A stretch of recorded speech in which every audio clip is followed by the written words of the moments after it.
Students, अब हमारा topic है करंट इलेक्ट्रिसिटी का इलेक्ट्रिकल रेजिस्टेंस। अगर हम इलेक्ट्रिकल रेजिस्टेंस क्या होती है बच्चे, जो करंट के फ्लो को क्या करती है, ऑब्स्ट्रक्ट करती है, मतलब जो रोकती है, उसको क्या कहते हैं, इलेक्ट्रिकल रेजिस्टेंस। सिंबल होता है बच्चों आर।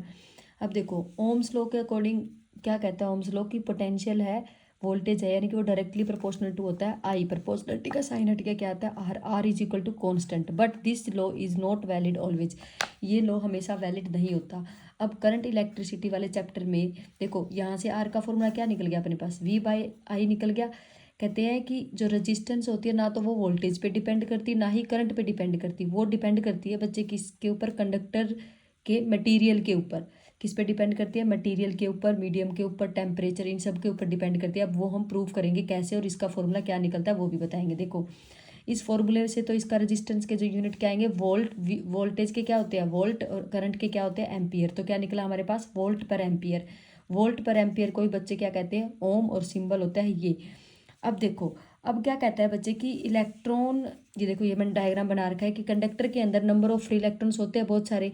अगर हम यहाँ पे क्या करते हैं, बैटरी से इसको कनेक्ट करते हैं, तो यहाँ पे क्या होंगे कि इलेक्ट्रॉन्स का फ्लो होना स्टार्ट हो जाएगा, इलेक्ट्रॉन चार्ज फ्लो स्टार्ट हो जाएगा, तो वहाँ पे करंट का भी फ्लो होना स्टार्ट हो जाएगा। अब देखो कंडक्टर के अंदर क्या होते हैं, एटम्स होते हैं, मोलिक्यूल्स होते हैं, ठीक है, कर्नल्स, सब चीज़ें होती है, इलेक्ट्रॉन वगैरह सारी चीज़ें होती है। अब देखो जब इलेक्ट्रॉन उन कर्नल्स के साथ टकराएगा, कर्नल होता है बच्चे, जब एटम में से इलेक्ट्रॉन बाहर निकल जाता है तो रिमेनिंग पार्ट बच जाता है वो।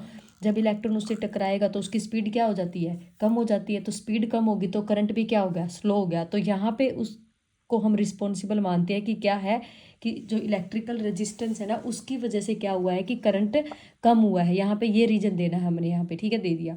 अब देखो, अब हम चैप्टर करंट इलेक्ट्रिसिटी पढ़ रहे तो उसके हिसाब से हम आर की वैल्यू निकालेंगे। देखो अपने को पता है क्या कि ड्रिफ्ट वेलोसिटी का फॉर्मूला क्या होता है बच्चे, वी ना, मैंने अभी याद करवाया था। ड्रिफ्ट वेलोसिटी का तो ये तो है, और करंट और ड्रिफ्ट वेलोसिटी में relation I is equal to V ना, ये होता है। ड्रिफ्ट वेलोसिटी क्या होती है, E V divide by M L into tau.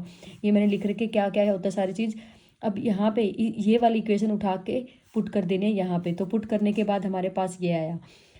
इसको करेंगे क्या हो जाएगा, एन ई दो है तो अपने पास ई स्क्वेयर, टाउ ऐसे कैसे, एरिया ऐसे कैसे, वी भी ऐसे कैसे।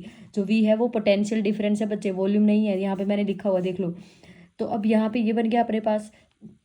अब देखो यहाँ पे क्या करना है अपने को, आर का फॉर्मूला हमारे पास क्या निकला, वी बाई आई निकला ना। तो इस टर्म को ऐसे एडजस्ट करना है कि वी बाई आई एक साइड आ जाए और जो टर्म है वो दूसरी साइड आ जाए।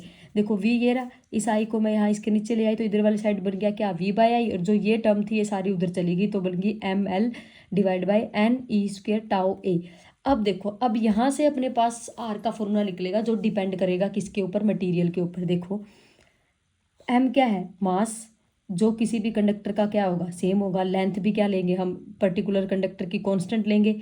एन क्या है यहाँ पे, नंबर ऑफ फ्री इलेक्ट्रॉन्स, ठीक है, तो ये भी क्या लेंगे हम, कांस्टेंट लेंगे, ठीक है। यानी कि पर्टिकुलर कंडक्टर के अंदर क्या आएंगे, number of free electron constant होंगे।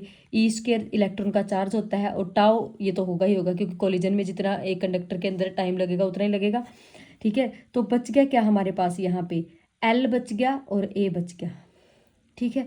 अब देखो M by N E square tau, इसको हम क्या मान लेते हैं बच्चे, कांस्टेंट मान लेते हैं, और इसकी जगह एक नया कांस्टेंट लिख दिया अपन ने क्या, रो। तो R is equal to rho L by A. देखो यहाँ से इससे मुझे ये पता लगा, लेंथ यानी कि क्या किसके ऊपर डिपेंड करता है वो, उसकी लेंथ मतलब किसके ऊपर, डायमेंशन के ऊपर, और ए क्या मतलब एरिया। इसका मतलब यहाँ से मुझे, और रो किसको डिफाइन करती है, रो वैसे क्या होता है, इसका नाम होता है बच्चे रजिस्टिविटी। तो इससे मुझे ये पता लग गया कि रजिस्टेंस होती है वो डायमेंशन के ऊपर डिपेंड करती है बच्चे, या फिर कंडक्टर के मटेरियल के ऊपर डिपेंड करती है, ना कि वोल्टेज और करंट के ऊपर।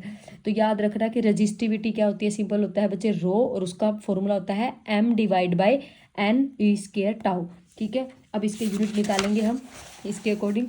देखो ये निकाल रखे मैंने इधर, ठीक है। यूनिट ऑफ रो, रो का फॉर्मूला आ जाएगा क्या, R A divide by L, ठीक है। रजिस्टिविटी के सिंबल निकाल रहे हैं हम। रेजिस्टेंस के क्या होते हैं ओम, एरिया के क्या होंगे मीटर स्क्वायर, लेंथ के भी मीटर, एक मीटर से एक मीटर कैंसिल, तो रजिस्टिविटी के होते हैं बच्चे ओम मीटर, और रेजिस्टेंस के होते हैं ओम।